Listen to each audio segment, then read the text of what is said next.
The scent of freshly brewed coffee and sizzling bacon filled our kitchen that Saturday morning. I hummed softly as I flipped pancakes, the golden circles bubbling perfectly. It was our 3rd anniversary weekend and I had surprises planned. A romantic dinner reservation, theater tickets, the works. My husband Liam stumbled into the kitchen, his hair tousled from sleep, and wrapped his arms around my waist. "Morning, beautiful," he murmured against my neck, his voice still rough with sleep. I turned in his embrace, smiling up at him. "Morning, sleepyhead. I made your favorite blueberry pancakes." He kissed me, sweet and lingering. "You're too good to me, Maya." If I had known then what the day would bring, I might have savored that moment more. Might have memorized the feel of his arms around me, the domestic peace of our kitchen, the illusion of our perfect marriage. We were just sitting down to eat when Liam's phone buzzed. He glanced at it, his smile fading. "It's Mom," he said, his tone shifting. "She's having car trouble again." I suppressed a sigh. Sarah's car trouble was becoming a weekly occurrence since her divorce 6 months ago. "Maybe it's time she gets a new car," I suggested gently. Liam's jaw tightened. "You know she can't afford that right now, Maya. The divorce cleaned her out." Before I could respond, his phone buzzed again. This time he read the message and stood abruptly. "I need to go help her. She's stranded at the grocery store. Now." I gestured to the breakfast I'd made. "Can't it wait an hour? We have plans today." "It'll just take a minute," he said, already grabbing his keys. "I'll be back before the pancakes get cold." He wasn't. The pancakes cooled, then hardened. The coffee grew bitter in the pot. 2 hours later, I was cleaning up the untouched breakfast when Liam returned, but he wasn't alone. His mother Sarah swept into our kitchen like she owned it, which in her mind she practically did. At 55, she carried herself with an entitlement that never failed to set my teeth on edge. "Maya, darling," she said, her smile not reaching her eyes.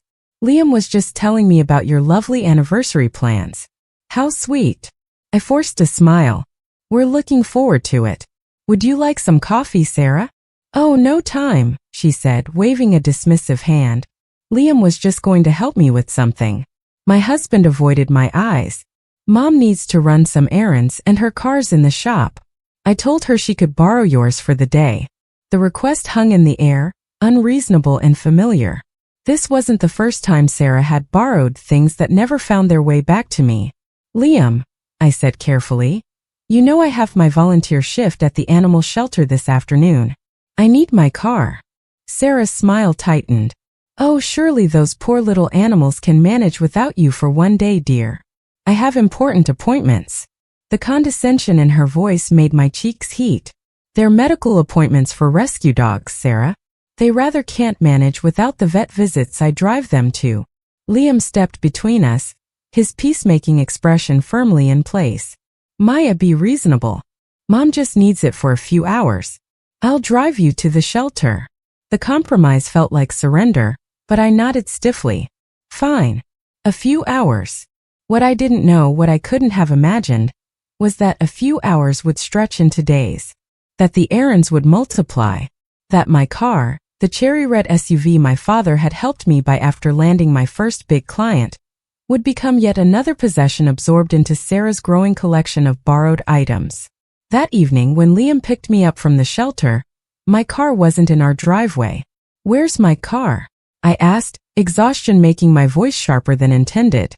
Liam ran a hand through his hair, a nervous gesture I knew well. Mom had one more thing she needed to do. "She'll bring it back tomorrow." Tomorrow came and went. Then the next day. Each time I asked, the excuses grew more elaborate: mechanical issues, bad weather, forgotten commitments. On the 4th day, I'd had enough. "Liam, I want my car back. Today." He wouldn't meet my eyes. "Maya, about that. Mom's really grown attached to it. And with everything she's been through with the divorce." A cold dread began to pool in my stomach. "What are you saying?" He took a deep breath, the way he did before delivering bad news. "I told Mom she could have the car. Just for a little while longer. Until she gets back on her feet." The room tilted. "You told her she could have my car?" "Liam, that's not your decision to make. That's my car. It's our car." he corrected, his voice taking on that infuriatingly reasonable tone he used when he knew he was wrong. We're married. What's mine is yours, and what's yours is yours and your mother's, apparently. I shot back, tears of frustration springing to my eyes. How could you do this without even talking to me? He had the decency to look ashamed, but it didn't last. You're being selfish, Maya. Mom needs help. If you loved me, you'd want to help my family. The manipulation was so blatant it stole my breath. If you loved me, you wouldn't give away my possessions without asking. The argument escalated, words flying like weapons, until Liam dropped the final bomb. It's already done, Maya. I signed the title over to her yesterday. It's her car now. The silence that followed was more deafening than any scream. I stared at him, at this man I'd promised to love forever, and saw a stranger. You signed my car over to your mother? The words came out in a disbelieving whisper. It was the right thing to do, he insisted, though his eyes couldn't meet mine. She's family. Something in me broke then. Not just anger, not just hurt, but the fundamental trust that forms the foundation of any marriage. Get out, I said, my voice dangerously calm. Liam blinked. What? Get out of this house. Now. For a moment he looked like he might argue. Then he saw my expression, the cold, hard certainty in my eyes, and he left. The moment the door closed behind him, I collapsed onto the floor, the sobs I'd been holding back finally breaking free. But even as I cried, my mind was working, planning. I reached for my phone with trembling hands and dialed the number I knew by heart. Dad, I said when he answered, my voice cracking. I need your help. There was a pause on the other end, then my father's voice, steady and sure. Tell me everything, Pumpkin. I'm listening. And so I did. I told him about Liam and Sarah, about the car, about the betrayal. And as I spoke, I could almost hear the gears turning in my father's mind, the same sharp, analytical mind that had built his business from nothing. When I finished, he was silent for a long moment. Then, in that deceptively calm tone I knew meant trouble for whoever had crossed him. Don't worry, Maya. We're going to fix this. And I promise you, they're not going to know what hit them. Little did I know then that my father's idea of fixing this would involve a revenge so elegant, so devastatingly perfect, that it would leave my husband and his mother utterly speechless. The morning after Liam left, I woke up with puffy eyes and a hollow feeling in my chest. Sunlight streamed through our bedroom window, illuminating the empty space beside me where my husband should have been. The silence in the house felt heavy, accusing. I dragged myself out of bed and made my way to the kitchen. The remains of our uneaten anniversary dinner still sat on the counter, the candles burned down to stubs, the wine glasses holding the dregs of a celebration that never happened. It felt like a metaphor for our marriage. All show, no substance. My phone showed 17 missed calls from Liam and 12 from Sarah. I ignored them all. There were words that needed to be said, but not yet. Not when I was still this raw, this broken. Instead, I called my father back. He answered on the first ring. I'm outside, Pumpkin, he said without preamble. Come let me in.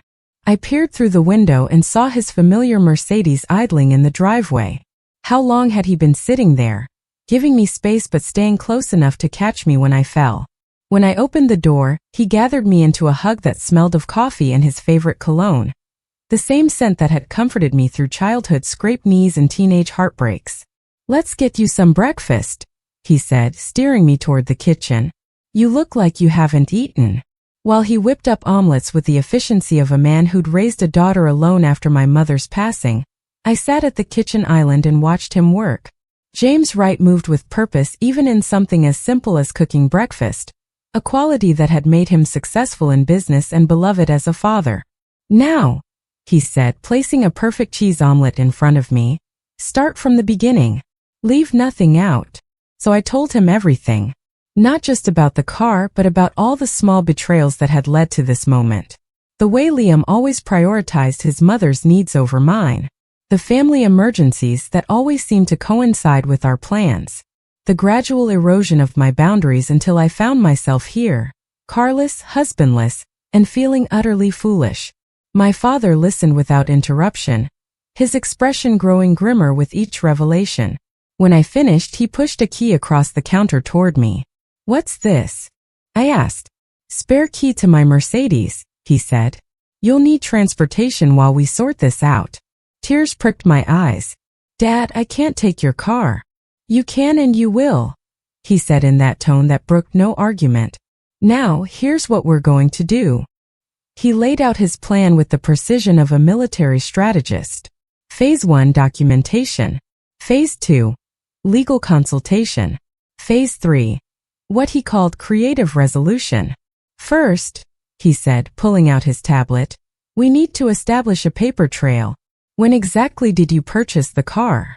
2 years ago, I said. "Right after I landed the Johnson account." My father nodded, his fingers flying across the screen. "And who's on the title?" "Just me," I said. "We bought it before we combined our finances." A slow smile spread across his face. "Excellent. So Liam had no legal right to transfer ownership. But he did it anyway," I said, the betrayal fresh and sharp. "Which makes this fraud," my father said calmly. "Now tell me about the payment. Did you finance it?" "I put half down and you co-signed the loan for the rest," I reminded him. His smile widened. "Even better. So technically, I'm a co-owner." I stared at him, comprehension dawning. "You mean?" "I mean your husband committed fraud against not just you but me as well." My father's eyes glinted with something dangerous. "And I take that very personally." Over the next few hours we worked systematically. We pulled up the original purchase documents. We printed bank statements showing my down payment. We found the loan documents with both our signatures. We even dug up the insurance paperwork listing me as the primary driver. Each document felt like another piece of my marriage being dismantled and filed away as evidence. Around noon, the doorbell rang. Through the window, I saw Liam standing on the porch, looking contrite and holding flowers. "Let me handle this," my father said, rising smoothly. "Dad, no." I started, but he was already at the door. "James," Liam said, sounding surprised when my father opened the door. "I didn't know you were here." "I'm sure you didn't," my father said, his voice cold. "What do you want, Liam?" "I came to talk to Maya. To apologize." Liam tried to peer around him. "Can I come in?" "Not until you return her car," my father said. Liam's expression shifted from apologetic to defensive. "That's between Maya and me. It's a marital matter." "Actually," my father said, "since I'm a co-owner of the vehicle, it's become my matter too. And I'm giving you 24 hours to return the car before I report it stolen." Liam's jaw dropped.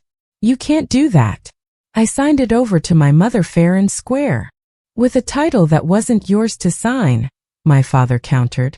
"That's called fraud. And I have the documents to prove it." The color drained from Liam's face. "Look, James, let's be reasonable." "I am being reasonable," my father said. "I'm giving you a chance to fix your mistake before I involve the police. 24 hours. Starting now." He closed the door in Liam's stunned face. I stared at my father, equal parts horrified and impressed. "Dad, was that necessary?"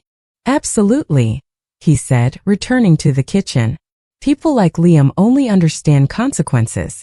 Now they have a timeline." True to my father's prediction, my phone began blowing up immediately. Liam, Sarah, even Liam's aunt. All calling, texting, demanding I control my father. I ignored them all and focused on phase 2 of my father's plan. That afternoon we visited a lawyer. Not just any lawyer, but Grace Chan, my father's corporate attorney and, as he put it, the most terrifying woman in litigation. Grace listened to our story while sipping tea from a delicate china cup. She was a small woman with sharp eyes and an even sharper mind. "So," she said when we finished, "your husband transferred a vehicle he didn't own to his mother, who now refuses to return it. And you have proof that you're the sole title holder with Mr. Wright as co-signer on the loan." "Exactly," my father said. Grace set down her cup. "This is straightforward then. We send a demand letter today. If the car isn't returned by tomorrow, we file a lawsuit for conversion and fraud. We'll also report the vehicle stolen." The cold efficiency of her words should have scared me. Instead, they felt empowering. "But what about my marriage?" I asked, the words feeling foolish even as I said them. Grace gave me a pitying look. My dear, the marriage ended the moment your husband decided his mother's wants were more important than your rights. She was right, of course. The realization settled in my stomach like a stone. We spent the next hour drafting the demand letter. Grace's words were surgical in their precision, outlining the legal consequences if the car wasn't returned by 5 p.m. the following day. As we left her office, my father put an arm around my shoulders. You okay? I took a deep breath. I will be. It's just hard to accept that it's come to this. Sometimes people show you who they are, he said gently. The only choice we have is whether to believe them. That night, staying in my childhood bedroom at my father's house, I lay awake thinking about all the signs I'd missed. The way Liam always deferred to his mother. The way he dismissed my concerns as overreacting. The gradual way I'd been losing pieces of myself to keep peace in my marriage. Around 2 a.m. my phone buzzed with a text from Sarah. Not an apology, not an offer to return the car, but a photograph of her smiling proudly behind the wheel of my SUV with the caption, "Some people appreciate nice things."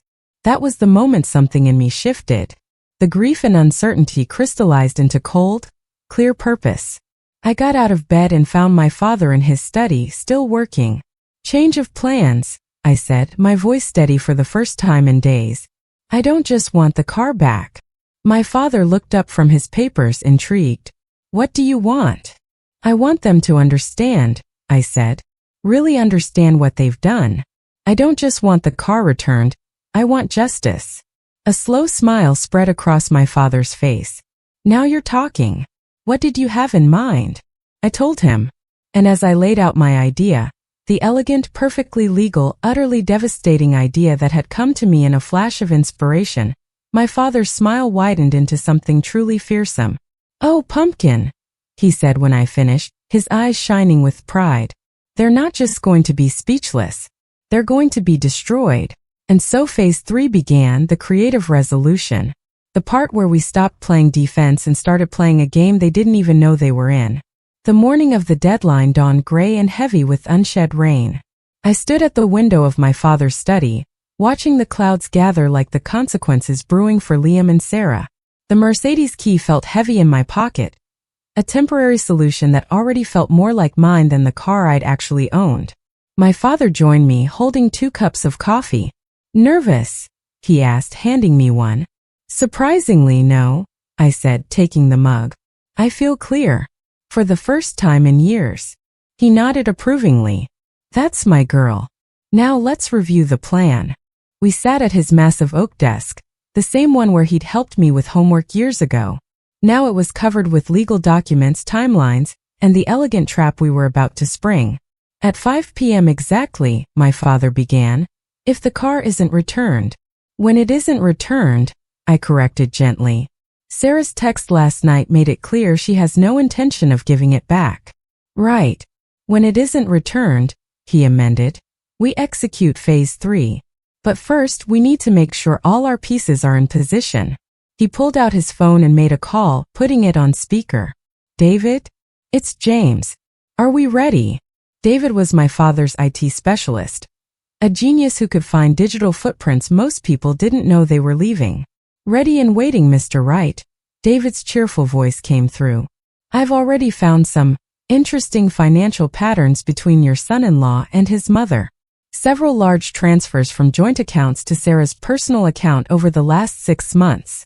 I felt the blood drain from my face. "How large?" "Totaling about $40,000, David said. "Always right after Maya deposited her consulting checks. The memos say family support and loan repayment, but there's no documentation of any loans. The betrayal went deeper than I'd imagined. Not just my car, my money too. My hard work funding Sarah's lifestyle while Liam played the devoted son. Print everything," my father said, his voice tight. "We'll need it for the lawyers." After hanging up, he looked at me with concern.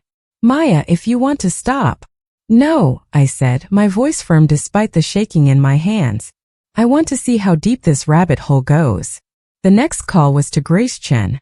"The demand letter was delivered this morning," she reported. "Sarah refused to sign for it, but we have proof of delivery." The clock is ticking. Any response from Liam? I asked. He left 3 messages with my assistant, Grace said. He's demanding to know what game you're playing and says you're embarrassing him in front of his family. The irony was so thick I could taste it. Embarrassing him?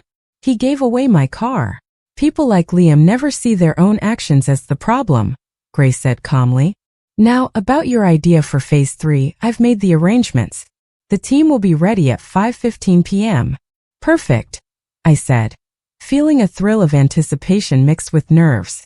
As the day progressed, the calls and texts became more desperate. Liam shifted from angry to pleading to threatening. Sarah sent more photos of herself with her new car, each one a fresh insult. At 3 p.m. my father's doorbell rang. Through the security camera we saw Liam standing there with his father, a quiet man I'd always liked but rarely saw, since Sarah dominated every family gathering. Let them in, I told my father. I want to hear what they have to say. Liam looked exhausted, his father uncomfortable.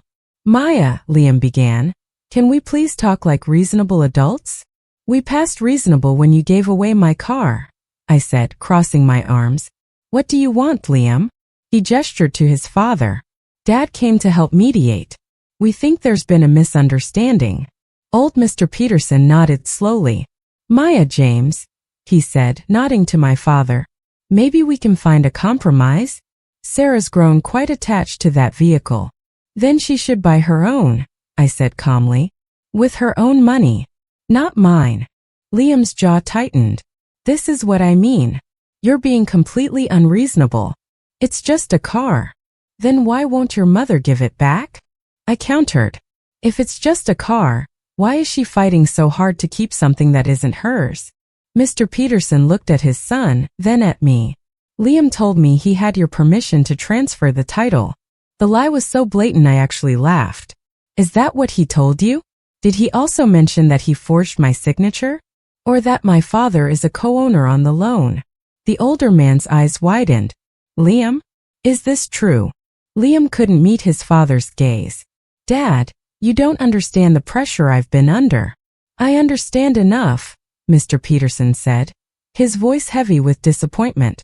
I'll talk to Sarah. We'll get the car back to you, Maya.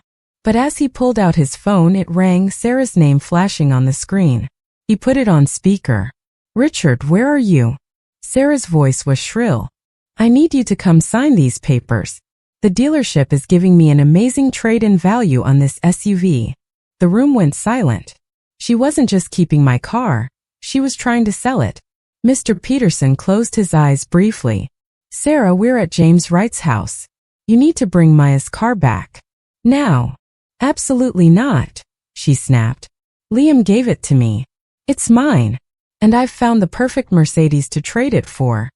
One much nicer than James's outdated model. The insult was so typically Sarah that it barely registered. But the admission that she was at a dealership trying to sell my property, that changed everything. My father picked up his phone and typed a quick message to Grace Chen. She's at dealership attempting to sell. Execute now. Then he looked at Liam and Mr. Peterson. I think this conversation is over. You have until 5 p.m. to return the vehicle before we take additional action. After they left, my father turned to me. Change of plans. We're not waiting until 5 p.m. What are we doing? I asked. We're paying a visit to the dealership, he said, grabbing his keys. And we're bringing company.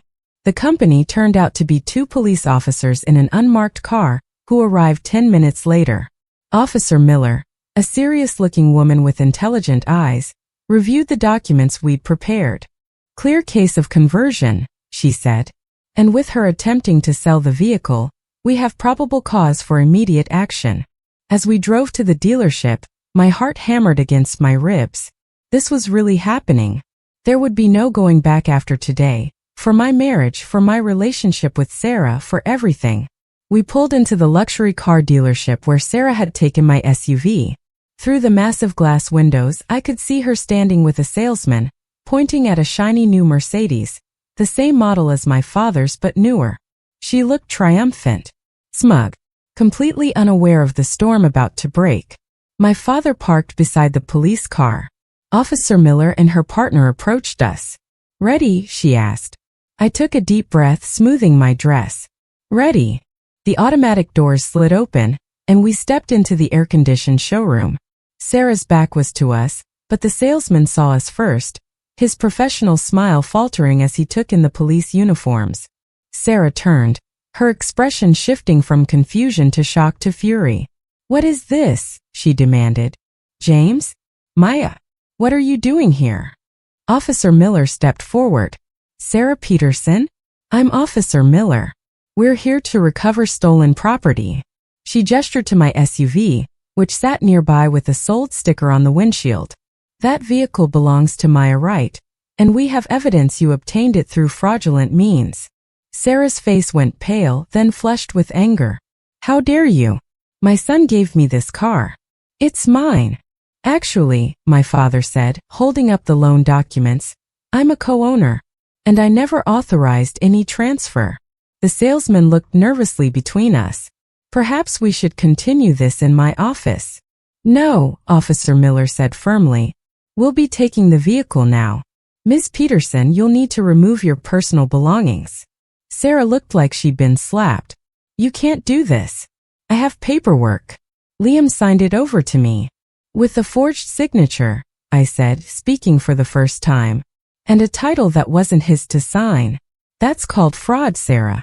The word hung in the air, ugly and final. As Sarah sputtered protests and the salesman tried to damage control, I walked to my SUV and peeled off the sold sticker. The familiar driver's seat, the slight scratch on the dashboard from when I'd caught my purse buckle, the lingering scent of my favorite perfume, it was all still there. Still mine. Sarah watched me, her eyes filled with pure hatred. "You'll regret this, Maya. You've just destroyed your marriage." I met her gaze steadily. "No, Sarah. Your son did that when he chose to steal from me rather than stand up to you." Officer Miller handed Sarah a copy of the police report. "You'll be hearing from the district attorney's office about fraud charges. I'd recommend you get a lawyer." As I slid into the driver's seat of my reclaimed car, the reality of what had just happened settled over me. This wasn't just about a vehicle anymore. This was about reclaiming my life, my dignity, my right to not be treated as secondary to anyone. My father leaned in the window. "Follow me home?" I nodded, tears of relief and grief mingling. "Yeah, let's go home." But as I pulled out of the dealership, watching a furious Sarah through my rearview mirror, I knew this wasn't over. We'd won the battle, but the war for my future was just beginning. And phase 3, the real revenge my father had planned, was still to come. The drive back to my father's house should have felt victorious. I had my car back. The police had witnessed Sarah's humiliation. The law was clearly on my side. Yet the hollow feeling in my chest only grew with each mile. When we pulled into the driveway, my father was waiting, his expression grim. "They've escalated," he said without preamble, holding up his phone. "Liam just sent this." The text was a masterpiece of manipulation. "You embarrass my mother in public and involve the police? After everything she's been through? I'm filing for divorce, Maya. And I'm taking everything." I leaned against my car, the metal warm from the drive. "Let him try." My father's phone buzzed again, this time with a call from Grace Chen. He put it on speaker. "James, Maya, we have a problem." Grace's crisp voice filled the quiet street. "Liam's retained Michael Croft." The name meant nothing to me, but my father's sharp intake of breath told me everything. "The divorce shark," he said. "He's pulling out the big guns already." "Who's Michael Croft?" I asked. "A divorce attorney who specializes in draining women dry," Grace said bluntly. "He's known for finding hidden assets and convincing judges to award them to his clients. He's already filed an emergency motion to freeze your joint accounts." Panic surged through me. "Can he do that?" "He can try," Grace said. "But we have something he doesn't know about. Maya, when you bought that car, where did the down payment come from?" "My business account," I said. "From the Johnson contract." "Exactly," Grace said. "And that business was established before your marriage, with funds your grandfather left you. That makes it separate property. Which means everything purchased with those funds remains separate property," my father finished, a slow smile spreading across his face. Including the car. Not just the car, Grace said. The investments you made with your consulting income, the retirement account you funded, all separate property. Liam's been stealing from your separate assets this whole time. The realization was like ice water. All those family support transfers David had found, they weren't just from our joint account. They were from my inheritance, my separate funds that Liam had somehow accessed. How did he get access? I whispered. That's what we're going to find out, my father said, his eyes hardening. David. David emerged from the house, laptop in hand. Already on it, Mr. Wright. I found the access logs. Liam added himself to your business account 6 months ago. He's been making regular transfers ever since. The betrayal was so complete, so calculated, it stole my breath. This wasn't just about a car. This was systematic financial abuse. Grace, my father said, what's our move? We move first, she said. We file for divorce before he does. We allege fraud, conversion, and financial abuse. And we subpoena all of Sarah's financial records. I want to see exactly how much of Maya's money she's been spending. The plan took shape with military precision. While Grace prepared the divorce filing, David dug deeper into the financial records. And my father, my wonderful, terrifying father, set phase 3 into motion. Remember that startup I invested in last year? He asked me as we sat in his study. The one with the GPS tracking technology? I nodded, confused. The one you said would revolutionize package delivery? Turns out it has other uses, he said, pulling up an app on his tablet. Like tracking vehicles that might be misappropriated. He showed me a real-time map with a blinking red dot. That's your SUV. I had the system installed when you were in the hospital with appendicitis last year. In case your car was ever stolen. The pieces clicked into place. You knew this might happen? I knew Liam was weak, he said gently. And I knew Sarah was greedy. I just wanted to protect you. Tears filled my eyes. You always do. The next 48 hours passed in a blur of legal filings and strategic planning. We filed for divorce first, alleging everything Grace had outlined. We obtained a temporary restraining order preventing Liam from accessing any of my accounts. And we subpoenaed Sarah's financial records. What we found was staggering. Over the past 6 months, Liam had transferred over $85,000 of my separate property to his mother. She'd used it for luxury vacations, designer clothes, and the final insult, a down payment on a condo. She was using your money to build her new life, my father said, shaking his head in disgust. While you were working 60-hour weeks. The day of the emergency hearing arrived. The courthouse felt cold and intimidating, all marble and echoing footsteps. Liam arrived with Michael Croft, a slick-looking man in an expensive suit who eyed Grace with professional respect mixed with personal disdain.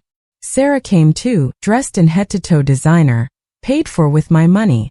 She glared at me across the hallway, her eyes promising vengeance. But then something unexpected happened. An older woman approached us, well-dressed, with kind eyes and a familiar-looking face. Maya Wright? She asked. Yes. I'm Eleanor Croft, she said. Michael's mother. My father stepped forward protectively. What can we do for you, Mrs. Croft? She smiled faintly. I saw the financial records your lawyer submitted. My daughter-in-law, Sarah's sister, has been complaining for years about Sarah's financial creativity. I thought you should have this. She handed me a thick envelope. Sarah's been playing these games for years. Long before you married Liam. Inside were bank statements, emails, and documents showing Sarah's history of financial manipulation, including draining her ex-husband's retirement account before their divorce. This is... I began, stunned. Evidence, Eleanor said. My son may be good at his job, but even he can't defend the indefensible. Good luck, dear. She disappeared as quickly as she'd appeared, leaving us with a weapon we hadn't known existed. The hearing was a bloodbath. Grace presented our evidence with surgical precision. The forged title transfer, the unauthorized access to my business accounts, the transfers to Sarah, and finally, the evidence Eleanor had provided, showing this was a pattern of behavior for Sarah. Liam's attorney fought back, arguing that as my husband, Liam had every right to manage our finances. But Grace had an ace up her sleeve. She called David to the stand, who presented the access logs showing Liam had hacked my password to get into my business accounts. Then she called the dealership salesman, who testified that Sarah had knowingly tried to sell a vehicle that wasn't hers. By the time Grace rested our case, the judge looked furious. "Mr. Croft," the judge said, "does your client have any explanation for these actions?" Michael Croft looked like he wanted to be anywhere else. "Your Honor, my client was acting in what he believed were the best interests of his family. By stealing from his wife," the judge interrupted. "By fraudulently transferring her property to his mother? I've seen enough." She ruled in our favor on every point. The accounts remain frozen. Liam was ordered to return every penny he'd taken, with interest. And Sarah was ordered to return the down payment she'd made on her condo. But the real victory came from what happened after the hearing. As we left the courtroom, Liam approached me, his face pale and desperate. "Maya, please. Can we talk? I made mistakes, but—" "No, Liam," I said, my voice steady. "You didn't make mistakes. You made choices. And now you get to live with them." Sarah rushed up, tears of rage in her eyes. "You've ruined us. How could you do this to family?" I looked at her, really looked at her, and saw the small, greedy woman she was. "You were never my family, Sarah. Family doesn't steal from each other." As we walked away, my father squeezed my shoulder. "Proud of you, pumpkin." But the day had one more surprise in store. When we got home, there was a package waiting for me. Inside was a set of keys and a note from Eleanor Croft. "For every strong woman who stands up for herself, use it in good health." The keys were to a brand new Mercedes, the same model Sarah had been trying to buy with my money. I looked at my father, stunned. "I can't accept this." "Actually," he said, smiling, "I think you'll find the title is in your name. Consider it an early inheritance." That night, as I sat in the driver's seat of my new car, the scent of leather filling the air, I realized something important. This wasn't about the car. It had never been about the car. It was about respect, boundaries, the fundamental understanding that I deserved to be treated better than this. My father's revenge hadn't just left Liam and Sarah speechless. It had given me back my voice. And as I started the engine, the purr of the motor sounded like freedom. The weeks following the court hearing unfolded like the slow, steady healing of a deep wound. At first, there was just the numbness, the quiet emptiness of a house that was now only mine, the strange silence where there used to be arguments and excuses and disappointments. I moved back into my home, our home, now just my home, and began the painful process of removing Liam's presents room by room. His favorite coffee mug went into a donation box. The expensive golf clubs he bought with my money went to a youth program. The closet full of designer clothes Sarah had chosen for him, all purchased with my earnings, I donated to a shelter for interview outfits. Each item I removed felt like lifting a weight I hadn't known I was carrying. My father helped, his quiet presence a steady anchor in the storm of emotions. He never said, "I told you so," though he'd warned me about Liam's relationship with his mother from the beginning. He just showed up with takeout and listened when I needed to talk, and gave me space when I needed to grieve. The financial fallout was significant. The judge had ordered Liam to repay every cent he'd taken, but collecting was another matter. Sarah had already spent most of the money, and what remained was tied up in her new condo. The legal battle promised to be long and ugly. But strangely, I found I didn't care about the money as much as I'd expected. What mattered was that I'd stood up for myself, that I'd drawn a line in the sand and refused to let them cross it anymore. One rainy afternoon, I was going through the mail when I found an envelope from Liam's father. Inside was a handwritten note and a cashier's check for $20,000. "Maya, I'm ashamed of what my family has done to you. This is a small portion of what Sarah took from you, money from my retirement account that she hadn't yet spent. I know it doesn't make up for what happened, but I hope it's a start. You deserved better than how my son treated you. I'm sorry, Richard." I stared at the check, tears blurring the careful handwriting. Of all the people involved, Richard had been the only one to show genuine remorse, the only one who seemed to understand the depth of the betrayal. I called him that evening. Thank you for the check, Richard. But you didn't have to do this. Yes, I did, he said, his voice heavy with emotion. I let Sarah's behavior go unchecked for too many years. I enabled her. And I raised a son who thought it was acceptable to treat his wife this way. The least I can do is help make it right. We talked for almost an hour about his regrets about Liam's childhood, about the patterns that had led to this moment. It was the closure I hadn't known I needed. As the months passed, I settled into my new life. I threw myself into my work, taking on projects I'd been too busy to pursue before. I reconnected with friends I'd neglected during my marriage. I even started dating again cautiously, taking things slowly with a nice architect I met at a business conference. But the most significant development came 6 months after the divorce was finalized. I was working late at my office when my assistant buzzed me. There's a Mr. Peterson here to see you. He says it's personal. My stomach tightened. Which Mr. Peterson? An older gentleman. He says he's your former father-in-law. I hesitated, then said, send him in. Richard looked older than when I'd last seen him. His shoulders stooped with new burdens. But his eyes were clear and direct. Maya, he said, taking the seat across from my desk. Thank you for seeing me. What can I do for you, Richard? He placed a thick folder on my desk. I'm selling the house. Sarah and I are divorcing. I stared at him, shocked. I'm sorry to hear that. Don't be, he said with a sad smile. It's long overdue. But that's not why I'm here. He tapped the folder. These are Sarah's financial records from the past year. She's been moving money, hiding assets. I thought you should have them for your collection case. I opened the folder. Inside were bank statements, transfer records, and documents showing Sarah had been funneling money to offshore accounts.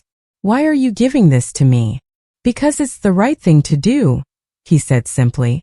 And because I want you to know that not everyone in my family is without honor. We talked a while longer, and as he stood to leave, he paused at the door. Liam's struggling, you know. He lost his job. Sarah's turned on him. Blames him for everything. A part of me, the part that had loved him once, ached at this news. But the woman I'd become knew that some consequences are earned. I'm sorry he's struggling, Richard. But they made their choices. He nodded. They did. And you made yours. For what it's worth, I'm proud of the woman you've become. After he left, I sat for a long time staring at the folder. With this evidence, I could finally recover every penny Sarah had taken. I could complete the financial justice that had started with my car. But something had shifted in me. The burning need for revenge had cooled, replaced by a quiet certainty that I would be okay, with or without that money. I called Grace the next day. Let's make them a settlement offer, I said. One final number, take it or leave it. I'm ready to be done with this. Grace, to her credit, didn't try to talk me out of it. Sometimes closure is worth more than money, she said wisely. The settlement meeting was scheduled for the following week. Liam and Sarah arrived looking defeated, their expensive clothes replaced by off-the-rack substitutes. The wealth they'd built on my money was gone, and the reality of their situation was written clearly in their tired eyes. When I stated my terms, a fraction of what they actually owed me, but enough to give me a fresh start, Sarah started to protest, but Liam stopped her. We'll take it, he said quietly. Thank you, Maya. As we signed the papers, I realized this was the last time I would likely ever see them. The thought brought not anger or satisfaction, but a profound sense of peace. Afterward, as I stood to leave, Liam approached me. Can I say something? I nodded, bracing myself. I'm sorry, he said, and for the first time the words sounded genuine. Not just for the money or the car. For everything. For not being the husband you deserved. I looked at him, really looked at him, and saw the boy I'd fallen in love with buried beneath years of his mother's manipulation and his own weakness. Thank you for saying that, I said softly. I hope you find happiness, Liam. He smiled, a sad, broken thing. You too, Maya. You deserve it.